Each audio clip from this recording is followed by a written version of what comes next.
The air is warm, but not unpleasant.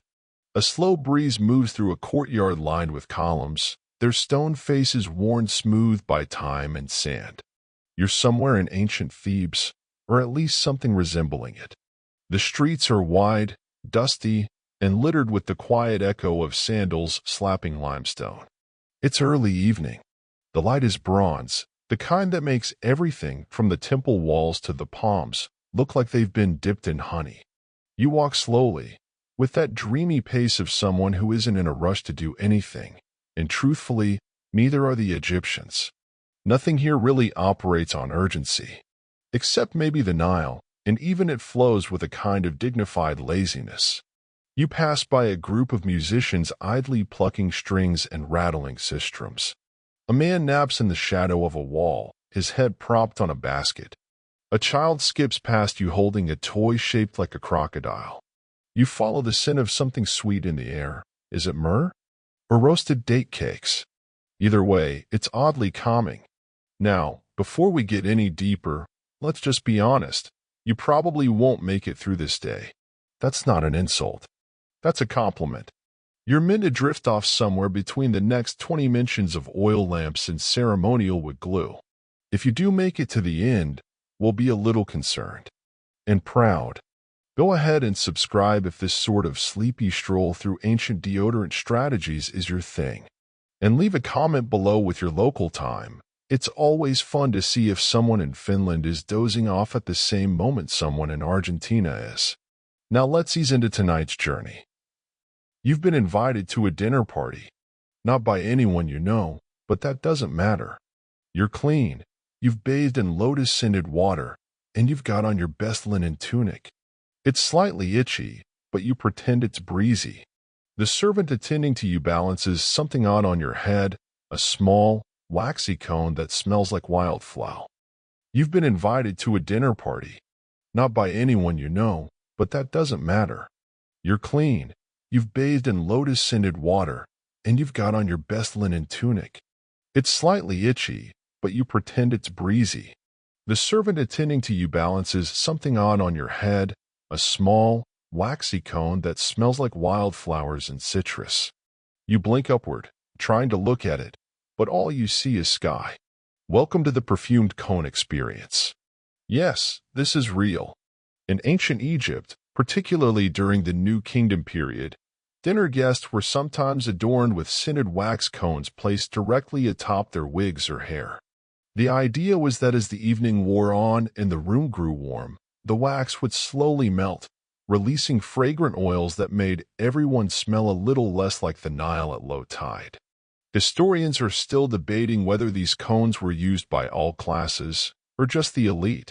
There's also some uncertainty about whether people actually wore them or whether they were just symbolic in artwork. But for the purposes of tonight's journey, let's assume your scalp is gently melting into a pool of imported luxury.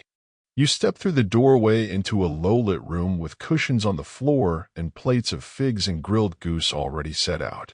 Someone's playing a reed flute, poorly, but charmingly.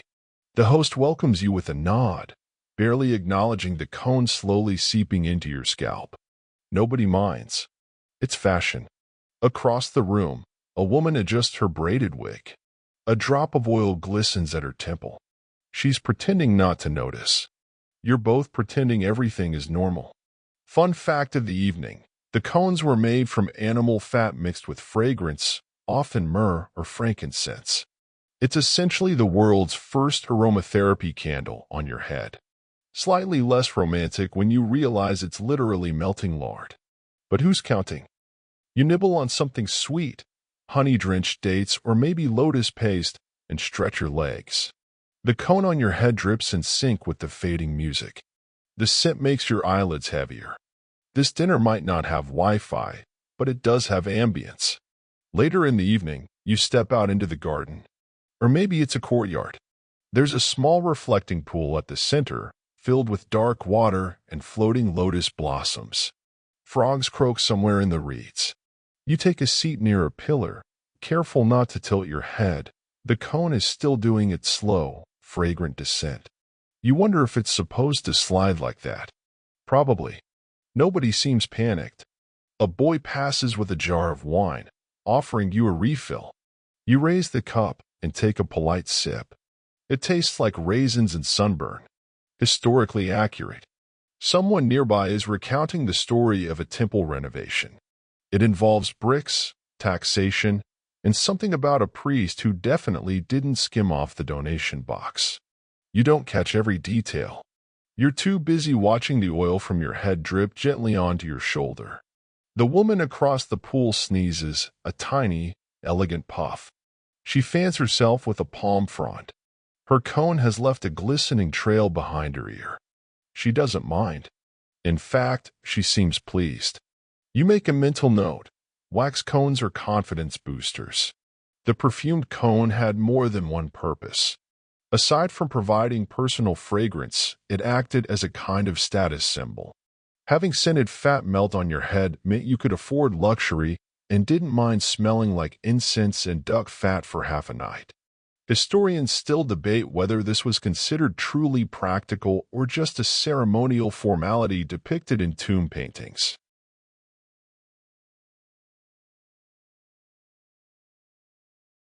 By now, the air smells like a blend of sandalwood, sweat, and roasted onions. The sun has dipped low, casting long golden fingers across the wall. A few guests have slipped off their sandals and now lie sprawled on the cushions, bellies full, heads slick. One of them begins reciting poetry. It's soft and rhythmic. Something about a lover who wore blue eyeliner and never answered her reed flute messages. You pretend to understand. Everyone does. It's that kind of crowd. You remember the child from earlier, the one with the crocodile toy. He's now curled up near a servant, the cone long gone from his tiny head. Maybe he never had one. Maybe this whole night is something dreamlike, an echo in scented wax. A scribe nearby is taking notes. Or doodling. It's hard to tell. He's been sketching something that looks suspiciously like a cone melting on a cat's head. You consider asking about it, but instead, you just lean back, letting the warmth of the night and the perfume of your scalp carry you deeper into that soft, historical blur. A mosquito buzzes past your ear. Ancient problems, same solutions. The laughter fades. The flute plays again, still slightly off-key. You glance around at the people here, their wigs glistening, their eyes half-lidded. Even the host seems sleepy now. And so do you. You're still in the courtyard, but it's gotten quieter. The frogs have grown bolder in their chorus, and the guests speak in murmurs now, if at all. A breeze rustles through the palms, lifting the edges of linen robes and carrying the scent of river reeds and fading perfume. You rise slowly, not because you need to, but because lying too long in one place starts to feel suspiciously like falling asleep in public. And while that might be acceptable in our modern world, see, public transit naps, here it seems like something only a pharaoh might be allowed to do without judgment. As you wander through the garden path, a small figure greets you, an older servant woman carrying a tray of more wax cones, each sitting in neat little bowls. She offers you another with a knowing smile, and you accept, even though the one already on your head has formed a kind of spicy puddle behind your ear. No one ever said luxury wasn't messy. You place the new cone gently on top of your damp crown like you're assembling a cake. The servant nods with approval. You've passed the vibe check. This time, the cone is myrrh and cinnamon. It smells like every candle aisle in a modern mall, but less synthetic and more historic. Warm, spicy, sleepy. A very gentle, very ancient upper-class flex. You reach another room, this one shaded by tall curtains and filled with papyrus scrolls stacked on low wooden tables. You've wandered into what may be a private study or perhaps a shrine. It's hard to tell in ancient Egypt. Rooms often serve more than one purpose, like a modern studio apartment, but with fewer IKEA lamps and more scarab-themed decor. In the corner, someone is preparing a small clay pot of ink. A reed pen is sharpened delicately. The scribe dips it and begins copying a hymn to Hathor, goddess of beauty, music, and, interestingly enough, sleep. Or at least relaxation. She's the kind of deity you'd want narrating this video. The cone continues to melt. One major historical note here. Archaeological evidence shows that personal scent was extremely important in ancient Egypt. They bathed daily, a true rarity in the ancient world, and used a mixture of oils and pastes to mask body odor. Sometimes for spiritual protection, and sometimes, let's be honest, just so nobody had to smell armpits while worshiping. As for the wax cones, one particularly weird cultural tidbit is that they appear in art placed perfectly atop wigs, never lopsided or melting, leading some scholars to speculate that they were more of a symbolic accessory than something worn in real life. Others argue that they were very much real, just not photogenic. Ancient Instagram problems. You sit at one of the low tables, pretending to read a scroll about taxation laws under Amenhotep III. You don't understand any of it, and honestly, neither does the person next to you. They're clearly dozing off mid-paragraph. You envy their skill. The walls here are decorated with faint murals, dancers, cats, lotuses, more cats. You think you see someone with a wax cone shaped like a lotus bloom. Fashion forward. Outside, the music has stopped. The night deepens. Someone's snoring faintly. Not the cat, an actual person. Your eyelids do that thing where they flutter once, twice, and then you force them open with the urgency of someone realizing they've zoned out mid-meeting. But here, there are no meetings. Just the slow, melty perfume of ancient luxury, whispering, "Just close your eyes already." You step back into the open air and find the world has changed just slightly. The courtyard is bathed in a silver wash of moonlight. The shadows are longer, deeper, but still soft. A small oil lamp flickers near the doorway, its flame doing that dance of ancient approval, small, steady, slightly overachieving. The party is thinned. You hear the clink of pottery being cleared. A dog barks once in the distance, but it sounds more like a yawn than a warning. A few guests have gathered near the fountain again, trailing their fingers through the water and speaking in half-thoughts. One of them hums a tune that may or may not be improvised. You suspect she's making it up, but it sounds old enough to pass as historical. You pass by a low stone bench, noticing a series of papyrus fans laid out like a forgotten art project. One is still damp with dew. Another has melted cone wax on it. You decide not to sit. The fans deserve their privacy. Remember the first wax cone? The one that started to slide halfway down your neck? Its scent still lingers. A warm mix of lotus, something sweet like fig, and a hint of mystery, the kind of smell you'd find in an expensive candle labeled Temple Breeze and priced well beyond reason. As you make your way back inside, you cross paths with a man in elaborate robes. He looks like someone important, possibly a priest or someone who pretends to be one at dinner parties. He nods, gestures to your cone, and says something approvingly in a language you don't understand. You nod back. This is a bonding moment. He leads you into his side chamber where an odd little ritual is taking place. It's not intense, more like a chill gathering of cone wearers sitting in a circle while someone recites part of the Book of the Dead. But don't worry, this isn't a spooky seance. It's more like a TED Talk from the underworld, if the underworld also served warm honey wine. One person in the circle appears to be asleep. Upright, with perfect posture. Impressive. Fun fact of the hour. Egyptians had complex views on sleep. They believed dreams were a way to access divine messages, so falling asleep, especially during ritual, wasn't rude. It was aspirational. One weird cultural detail you pick up on. One of the guests has balanced a tiny reed boat on top of his cone. It's unclear if this is part of the tradition or a personal touch, but nobody questions it. In fact, someone claps. Scholars still debate whether this was a normal thing or just the world's earliest case of that guy showing off. You find a seat near the corner and lean back against the wall. The stone is cool.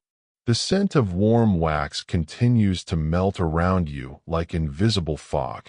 The man next to you mumbles something about the lotus moon and falls asleep mid-sentence. You watch a bit longer. Someone passes around a dish of dried figs. You take one and let it sit in your mouth, sweet and slow. There's a gentle silence now. Even the frogs seem to have gone to bed. And if they can, so can you. You wake up, or rather, gently float upward from the edge of sleep, still leaning against the temple wall. The air smells even softer now.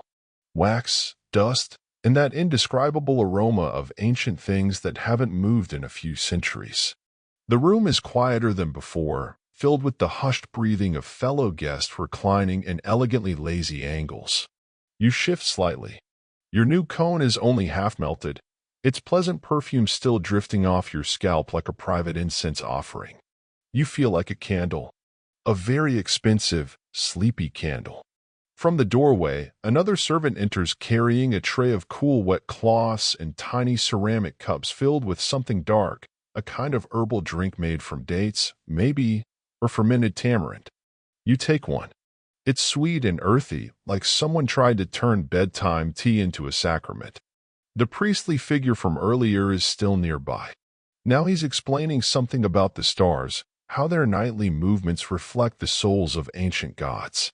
He gestures toward the ceiling, which is painted in deep blues and golds, an echo of the night sky. The constellations are slightly wrong, but charming, like a child's drawing of Orion with an extra arm. You look up and find yourself tracing the patterns with your eyes. They don't make any sense, which somehow makes them even more relaxing. Historical insight for the night. Egyptian ceilings, particularly in temples and tombs, were often painted with detailed star charts. They believed the sky was a kind of divine roadmap, where time and godhood converged. Some ceilings even included lists of hours, deities, and solar boats for each part of the night. Obscure tidbit? Some of these charts included instructions for dream protection, like a magical user manual in case your subconscious wandered somewhere inappropriate. You wake again, or maybe you never fully left. You've become part of the stillness now, one of many waxed, linen-clad figures lounging in the quiet. The room is nearly empty. A few guests have gone home. A few remain, sprawled like leftover hieroglyphs on a stone canvas. One has a cone that's now just a dark puddle on a shoulder. Another snores gently with a fig still in hand. You feel, in this moment, very human, very unbothered. A breeze brushes through the open courtyard doorway. You follow it out, drawn by the scent of something green and living. The garden has changed again, dimmer now, almost shadowless. You walk past papyrus plants rustling softly, like someone whispering secrets you're not quite meant to hear. There's a stone bench near the reflecting pool. You sit, aware of how quiet your movements have become. You're trying not to disturb the moment, as if history might evaporate if you sigh too loudly. You glance down at your reflection. The cone on your head has slid slightly to one side, giving you a regal, if slightly tipsy, appearance. Somewhere in time, a modern stylist weeps. A frog hops onto the edge of the pool beside you and blinks. You blink back. It's a mutual understanding. The major historical gem here. Frogs were symbols of rebirth and protection in ancient Egypt, especially connected to the goddess Hecate, who helped with childbirth and renewal. So, yes, your poolside visitor might be sacred, or just nosy. As you sit, someone nearby begins humming a lullaby. It's not modern, but oddly familiar. The kind of tune you might hear while being tucked in by someone you only vaguely remember. The kind that makes your shoulders drop 2 inches without realizing it. Weird cultural fact? Some Egyptian lullabies included references to scaring away crocodiles. Not monsters, crocodiles. A very real bedtime concern in certain areas. Imagine singing your child to sleep with a song that includes, "Go away, river teeth." Historians still debate how many of these lullabies were written down versus improvised nightly. It's one of those little mysteries you'll never quite solve, like how the moon always feels close in paintings, but never quite reachable. You close your eyes, just briefly. A warm breeze sighs across your face, and you think, this might be the sleepiest civilization you've ever visited. You hear footsteps before you see them. Light ones, almost rhythmically spaced, the kind of footsteps belonging to someone who either floats slightly or just owns very good sandals. A woman appears near the edge of the garden, balancing a tall, curved vase on her shoulder with the ease of someone who's done this 1,000 times. She nods at you, then kneels beside the pool and begins pouring water slowly over the lotus plants. The sound is delicate, a gentle splash, then silence. Splash, silence, like a metronome for sleep. You don't say anything. You just listen. Behind you, another breeze lifts the scent of your third, or possibly fourth, wax cone of the evening. It's hard to keep track. This one smells faintly of honey and cedar. Regal, a scent designed for the kind of person who casually owns a small pyramid and never brags about it. The woman with the vase hums a tune that feels like it belongs to the garden itself. It's not cheerful, but not sad either. Just steady. Familiar in a way that makes your brain turn down the volume on everything else. Historical note of interest. Gardens were surprisingly central to Egyptian upper-class homes, not just decorative, but symbolic. They often represented rebirth, order, and connection to the divine. A private garden was a mark of status, like owning a courtyard with curated serenity and built-in spiritual Wi-Fi. Obscure tidbit? Some tomb paintings show people sitting in garden pavilions wearing very large floral headpieces while sipping from golden cups. These appear less like real scenarios and more like ancient Egyptian Pinterest boards. Historians still debate whether these scenes were literal depictions of earthly pleasure or idealized fantasies for the afterlife. You wonder if this moment, your moment, might be someone else's idealized painting someday. Person wearing too many perfumed cones, enjoying a frog. The woman with the vase hums a tune that feels like it belongs to the garden itself. It's not cheerful, but not sad either. Just steady. Familiar in a way that makes your brain turn down the volume on everything else. Historical note of interest. Gardens were surprisingly central to Egyptian upper-class homes, not just decorative, but symbolic. They often represented rebirth, order, and connection to the divine. A private garden was a mark of status, like owning a courtyard with curated serenity and built-in spiritual Wi-Fi. Obscure tidbit? Some tomb paintings show people sitting in garden pavilions wearing very large floral headpieces while sipping from golden cups. These appear less like real scenarios and more like ancient Egyptian Pinterest boards. Historians still debate whether these scenes were literal depictions of earthly pleasure or idealized fantasies for the afterlife. You wonder if this moment, your moment, might be someone else's idealized painting someday. Person wearing too many perfumed cones, enjoying a frog. The woman finishes watering the plants and walks past you. You catch a whiff of lotus oil. You resist the urge to ask where she got it.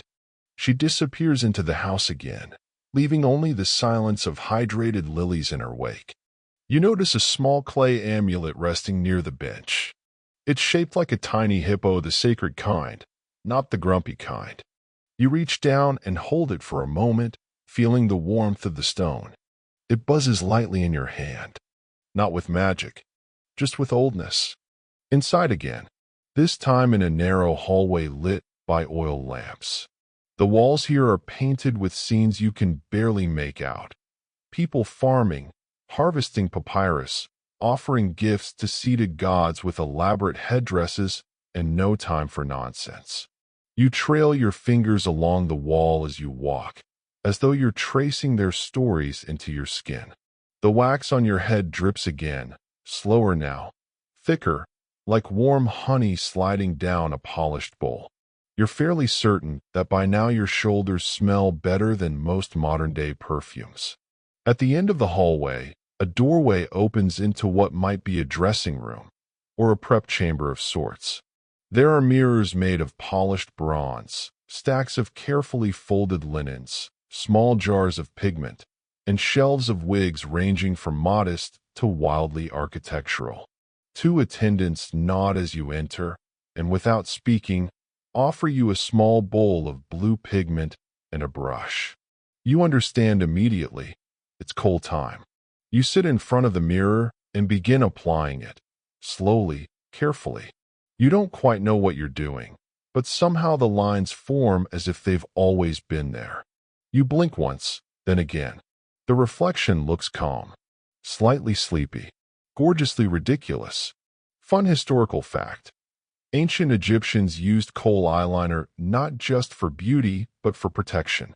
It was believed to ward off illness, reflect light, and reduce glare from the sun. A practical, magical, and fashionable choice all at once. Much like modern sunglasses, but more dramatic. Weird detail? They also believed eyeliner pleased the gods. As in, you look fierce today, I'm granting you favor in the afterlife. Scholars still debate whether everyone wore it daily or just on special occasions. But considering how many eyeliner pots have been found in tombs, let's assume even the afterlife required a strong look. One of the attendants adjusts your hair slightly. The remaining bits of wax cone are gently patted away with a cloth. You smell like royalty and roasted fig leaves. There are worse ways to wind down. You stand slowly, catching your own reflection one last time. You look ready. For what? You're not sure. But it feels like the kind of moment you'll dream about later and confuse for something you once actually lived. Outside, the garden is quiet again. The stars have shifted slightly in the painted ceiling above the hallway. Or maybe that's just your imagination rearranging the night sky for aesthetic reasons.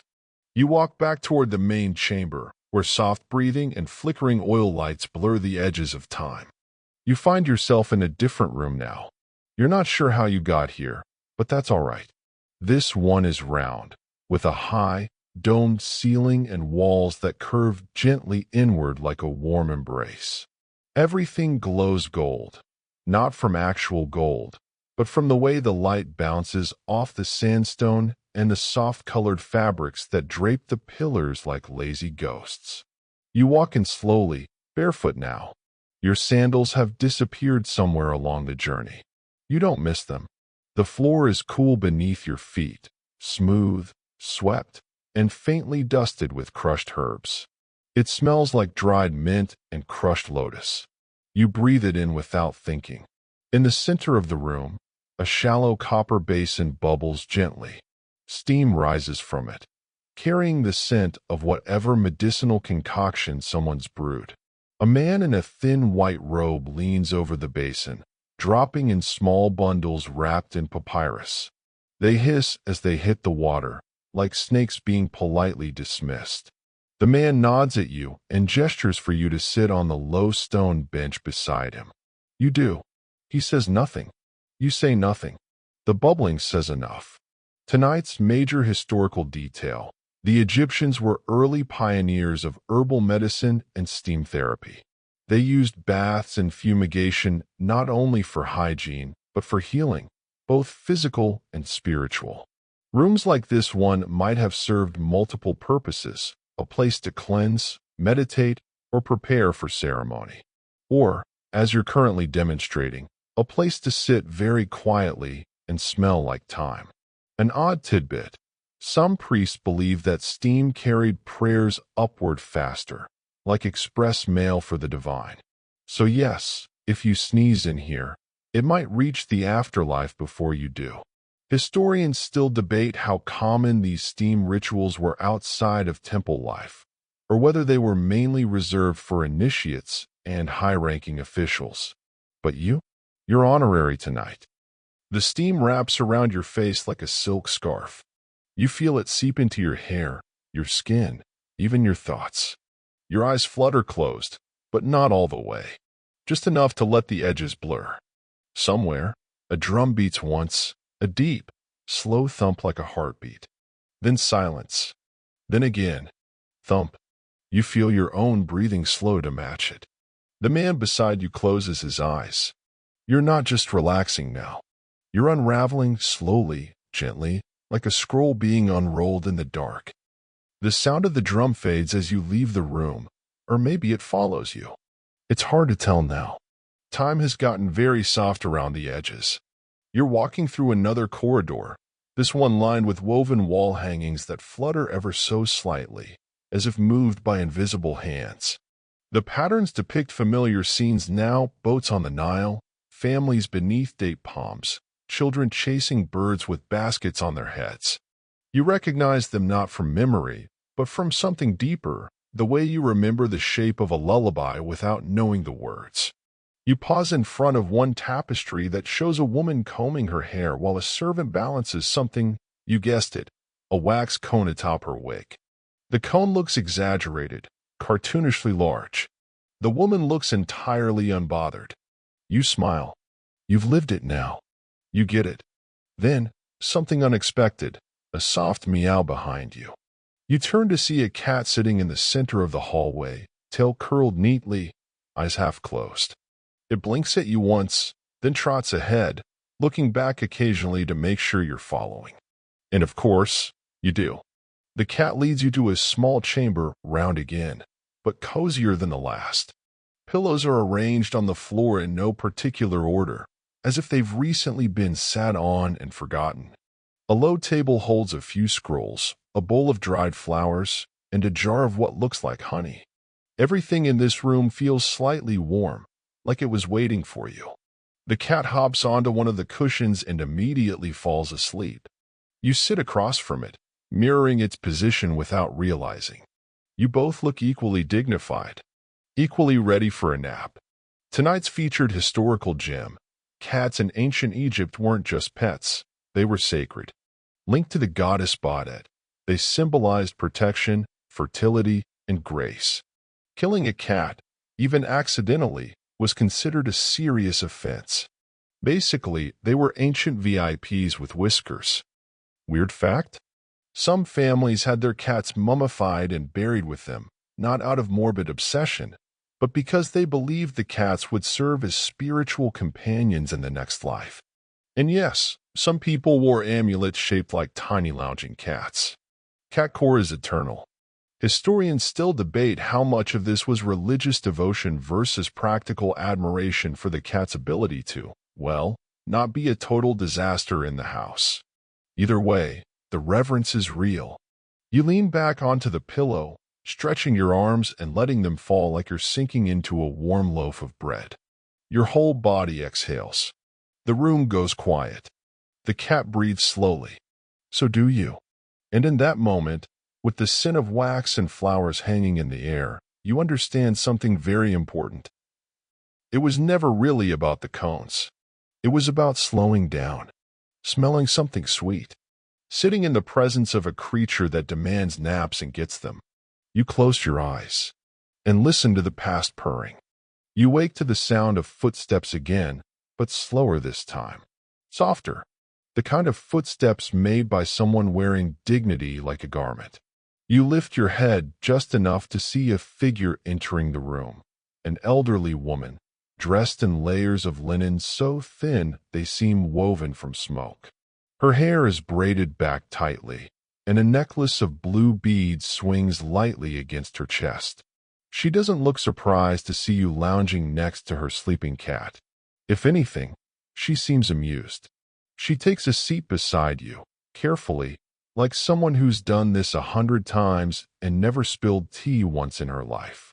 In her hands, she holds something curious, a flatboard covered with symbols and tiny divots. She begins moving pieces around it slowly, like it's a game or a map. You watch, entranced. She doesn't speak, doesn't need to. Welcome to Senate, one of the oldest known board games in human history. That's your historical fact of the moment. Senate was a game played in ancient Egypt for over 5,000 years. A mix of strategy and luck, it wasn't just entertainment. It symbolized the soul's journey through the afterlife. Winning meant navigating chaos and reaching the land of the blessed. Tonight, the game looks less like a competition and more like a meditation. The old woman moves the pieces without hesitation, her fingers tracing centuries of ritual with every slide. Weird detail? Some Senate boards were buried with the dead, complete with game pieces, because who wants to spend eternity bored? Others had magical inscriptions invoking gods to ensure a favorable outcome. Think of it as ancient cheat codes, but with more jackal-headed deities. Historians still debate how exactly the game was played. Rules changed over dynasties, and some variations are completely lost. But everyone agrees it was serious business, even if it involved a little fun. The woman glances at you and nudges the board. She wants you to play. You lift a piece and set it on the board. It feels heavy for its size, dense with metaphor, probably. The cat stirs on the cushion beside you, as if keeping score. You play a few rounds. No words are exchanged. No winners declared. Just the quiet tap of wood on wood. Just the whisper of linen as she shifts beside you. Just the knowing that even in the afterlife, there are games to be played and none of them are urgent. You're walking again, though now it feels like floating. Your steps don't echo anymore. The walls have become less solid, more shadow than structure. The floor is still cool, but not cold, like memory beneath your feet. You find yourself in a long hallway filled with statues, some tall, some squat, some with faces that seem eerily lifelike and others that are delightfully cartoonish. You pause in front of one, a scribe, seated cross-legged, scroll in hand, eyes wide like he's been startled awake for 3,000 years straight. You nod respectfully. He seems like the type who takes notes on your dreams. Farther down, you pass statues of gods. Falcon-headed Horus, ibis-headed Thoth, lioness-headed Sekhmet. You'd think all the animal heads would feel intimidating, but somehow they don't.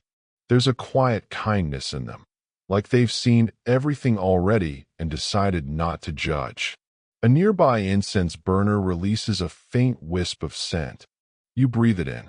It smells like cinnamon, aged wood, and something slightly citrusy. Possibly your scalp. Here's tonight's historical gem. Incense wasn't just for temples. Egyptians used it in homes, during meals, before bed, and as a way to communicate with the divine. Specific blends were believed to invite specific gods. Others were designed to banish unwanted spirits, or, more realistically, just make dinner smell less like boiled pigeon. An odd tidbit. One particular incense recipe included ingredients like honey, wine, myrrh, and powdered frankincense.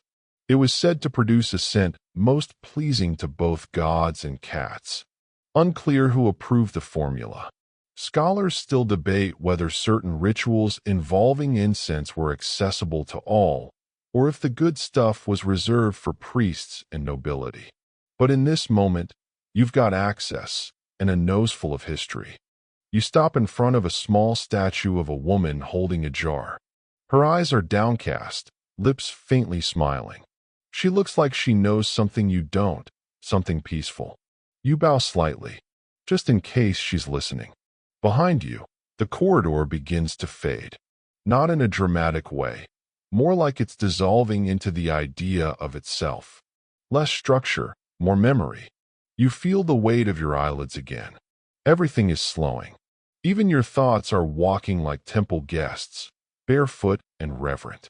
You find a place to sit, not because you're tired, but because you finally feel still. The room you enter next isn't a room at all. It's more of a threshold. No walls, no ceiling. Just space. Vast, blue-black space speckled with stars. You realize you're standing on a terrace, high above the city, looking out over ancient Thebes sleeping under the moonlight. Below you, the Nile glows like silver ribbon, lazily unfurling into the dark. You can see torchlights bobbing along its banks, maybe from late-night fishermen or priests finishing rituals. Or maybe it's just history flickering. You lean against a stone ledge and breathe in the warm air. It's quiet, a different kind of quiet now. Not absence, but fullness. Like every sound that could happen is chosen not to. The kind of quiet that feels like silk draped over your ears. You're joined by another figure, an older man this time. His robe is soft, his beard neatly oiled, his wax cone nearly gone. He doesn't speak, just places a hand on the ledge beside yours, gazes out at the stars, and gives a small, knowing sigh. You sigh back. It feels appropriate. Tonight's historical note: Egyptians were among the first civilizations to track stars in complex patterns. They divided the night into 12 hours and aligned temples with celestial bodies. For them, the sky wasn't just decoration, it was a calendar, a clock, and a place where gods left messages for anyone patient enough to read. Weird cultural tidbit: one group of stars was nicknamed the Indestructibles, a set of constellations that never dipped below the horizon. Egyptians believed souls of pharaohs would join these stars, becoming eternal and untouchable. A royal after-party in the sky.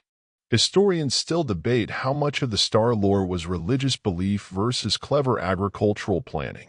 But from up here, belief and planning feel equally sacred. The man beside you finally speaks, one word, almost whispered. Manat. You don't know what it means, but it echoes gently in your mind like the chime of something sacred. You repeat it quietly. He nods, then walks away, his steps dissolving into the stars. You stay a while longer. Long enough for one star to shoot across the sky like a question with no answer. You don't make a wish. There's nothing left to ask for. Eventually, you return indoors. But the line between indoors and everything else has grown thin. You find yourself in a room lit only by a single flickering oil lamp. The flame trembles slightly, like it's trying not to disturb you. The floor is lined with soft mats. A low couch awaits, and without ceremony, you lie down. The moment you do, your body sighs in relief, like it's been waiting for this. On a nearby tray, a small bowl holds a new wax cone. You pick it up. You're not sure why. There's no one left to place it on your head, but your fingers hold it anyway. This soft, fragrant relic of a 1,000-year-old ritual.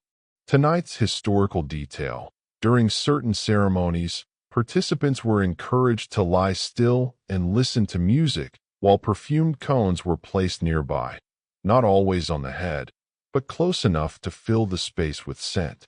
A kind of meditative perfumery designed to link body, spirit, and air. An obscure custom from some periods? Placing cones beside statues during nighttime offerings, as if even the divine appreciated bedtime ambience. Scholars still debate how widespread the practice was, or whether it was reserved for rituals honoring Hathor and other deities linked to beauty and sleep. You decide it was for anyone who understood the importance of a good night's rest. You place the cone on the tray again, gently. A wisp of scent escapes, jasmine and cinnamon this time. Warm, floral, just a touch spicy. The oil lamp dims slightly. Or maybe your eyes do. You lie back and pull a light cloth over your body. It smells like sun and herbs. Your limbs sink. Your breathing slows. Your thoughts loosen like threads. Somewhere nearby, the cat from earlier curls up beside you, tail against your leg. You feel its warmth. You don't move. The room holds you like a secret, like a story told only once. Your last thought, before the fade, is simple. They really knew how to sleep. The final room is small, but you wouldn't call it cramped. It's shaped like a shell, gently rounded, quiet, with smooth walls that catch the flickering light of a single flame set into a bronze dish. You don't enter it so much as arrive. One moment you're standing, the next you're there, already reclining on soft linens, already halfway into sleep. Time is folded inward, like a scroll placed back into its case. There's a soft hum in the air. Not a sound, exactly. More like the echo of something sacred, heard once, long ago, and still vibrating through the stone. A memory of memory. Across the room, a woman sits cross-legged on a cushion, She holds a reed flute in one hand, but she hasn't played it yet. She smiles, not at you, but at the space between you, like she's smiling at the very idea of peace. You notice now that the scent of perfume is almost gone. The wax cones have melted away. The fragrances have faded. What remains is simpler, cool stone, night air, a trace of oil on your skin. Historical note: in some burial rituals, priests would place a cone or jar of scented balm near the head of the deceased, not to preserve the body, but to comfort the soul, as if scent could be a light in the dark. Weird cultural detail? Some cones were shaped like flowers or fruits, miniature art pieces never meant to fully melt, just to remind the living of sweetness.